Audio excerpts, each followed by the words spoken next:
मेरे प्यारे दोस्तों, बुजुर्गों, भाइयों, बच्चियों, अस्सलाम वालेकुम।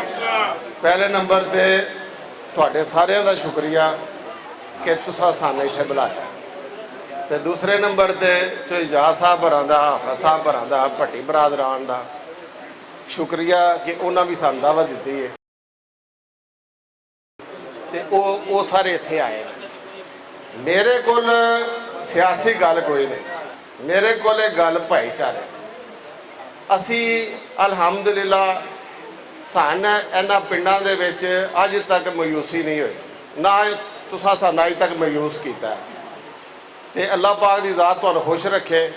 जिहड़े काम काज ने वो मैं इन्हां दे मूँह ते बह के आखने ने, इन्हां दे कोई दैन नहीं जे है तुहाडे। असल विच गल इह वे, पहले नंबर ते दे कि चौधरी शुजात साहब हरी अल्लाह उन्हां दी जिंदगी करे, उन्हां दे पुत्रां दा हक बनदा सी। उन्होंने सारी जिंदगी खुडे लैने लाई रखा है, वो आए नहीं तुहाडे सामने। हुण चौधरी साहब हरी दोवे भरा तुहाडे विच आए ने, और यकीन करो उन्हां नाल मुलाकातां होईयां ने, वो दरवेश लोग ने। वो कदी तुहाडियां उन्हां नाल मुलाकातां होईयां ते तुहानूं पता लगेगा कि उन्हां विच ते इन्हां विच फर्क ही।